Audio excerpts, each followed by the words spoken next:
Of course, we can't go over any group on this team whatsoever, an offense especially, and not mention this man because it's like the biggest thing left this offseason. Will he play? Will he not play? Hmm. And that is Is he a the lock? one, the only Darren Waller. Will he retire to rap and be the next Slim Shady? Because all the other Slim Shady just imitating. But will the real Or- Darren Waller please stand up? Please stand up. So yeah, Darren Waller, 6'6", 245 pounds, now 31 years old. Last year, 12 games, 11 starts, 52 receptions, 552 yards, 1 touchdown, and a 69.4 PFF grade, which I got to say was a higher grade than I expected considering how bad he is at blocking.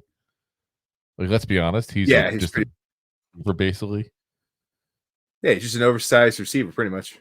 That's basically what he is. So I was kind of shocked by that. Now, I guess the first question we got here to answer is, do we think he's going to play?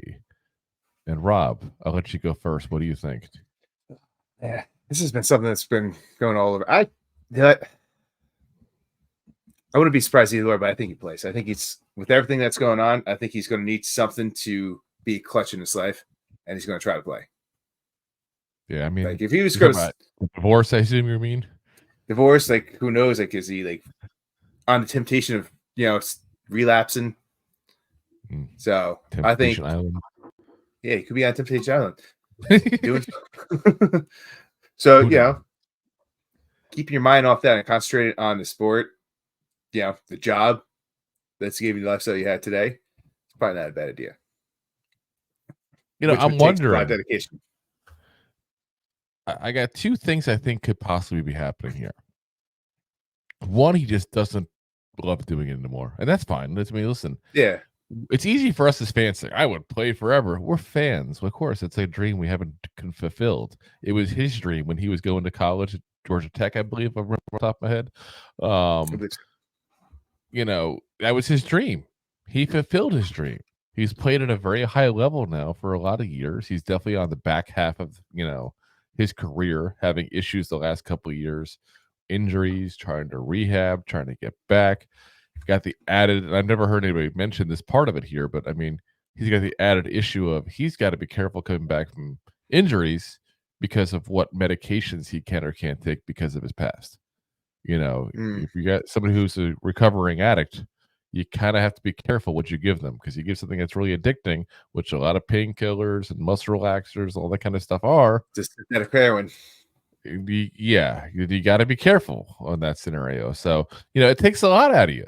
And he might just be at the point where he's like, you know what? I've just spent the last 3 years not being able to play a full season, trying to recuperate, and I'm just done. Yeah. That may be where he's at.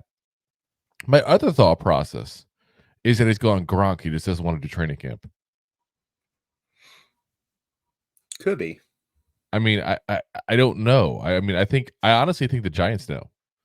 And the big thing, obviously, we'll get to this guy in a little bit here, but the fact that the Giants drafted Theo Johnson tells me that they don't think he's coming back.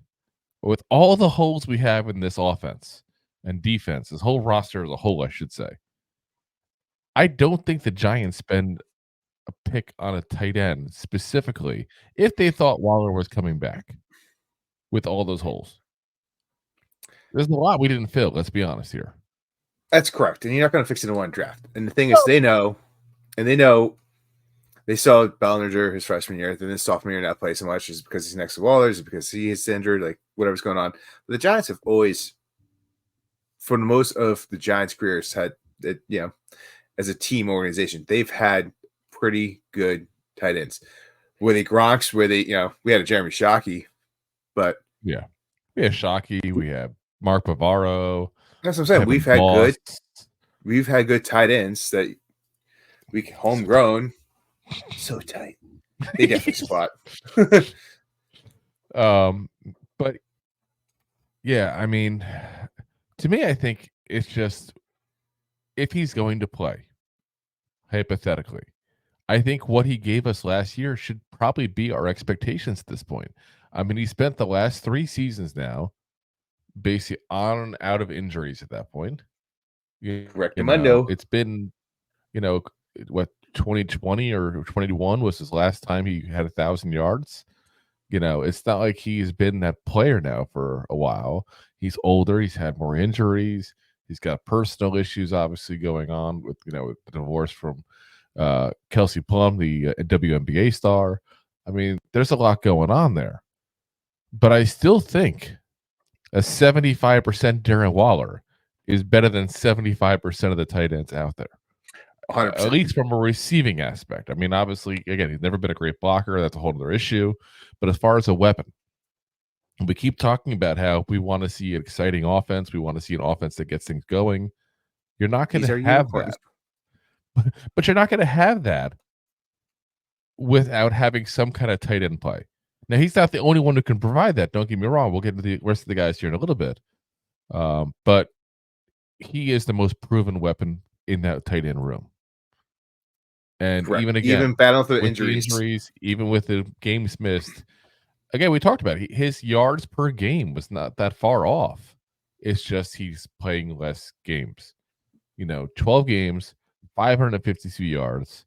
You got to think that a couple of the games he was barely in because of injuries as well.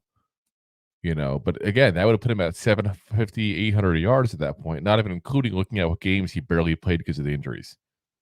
Right. He's still a top flight receiving tight end. He's just one that you can't count on to be healthy because he's shown you now the last 3 years he can't do that. He's still a special player. He's just has trouble because it's track record now. So I think you probably get around the same, around 500-600 yards to that guy at that point. Have one or two injuries where he misses a few games, and you need to have a good, group of backups, which obviously we're going to go over here in a minute there. And that's if he plays. And I think it's 50-50 at that point. If not, 75-25 towards him retiring. Because it's a little late in the season to make that call. Unless he was trying to avoid training camp. I got to think if he wanted to play and knew it for sure, he'd be there. I'll be there. But I don't. I don't know. Maybe it's me being hopeful because I want him to play. I think he's a good player. But again, the fact that we drafted, the fact that nothing's happened makes me think we're going to be saying goodbye to Darren Waller very soon. Like I said, I wouldn't be surprised, but I also kind of lean towards the other end of that spectrum. I think there's more of an opportunity to him come back than retiring. But at the same time, I understand what you're saying, and I get it. What if he goes on a rap tour? You never know. Go ninja, go ninja, go. Go ninja, go ninja, go. Wow. Go. Best rap ever. Wow. And the best movie ever. You say best rap ever. Go Ninja Go. By Vanilla Ice. Well, I know who it was, obviously. I'm See, you know who it is. Player. Best. I'm questioning the talent level that you're suggesting is there. So he's still touring. You think Tupac's still touring? You think Biggie Smalls still touring? Yeah, they're still touring with Elvis and Buddy Holly. Yeah. And the Big Bopper. I hope they don't take a plane. Thanks for listening to Two Giant Goofballs, a New York Giants podcast. We appreciate your support. Thanks so much.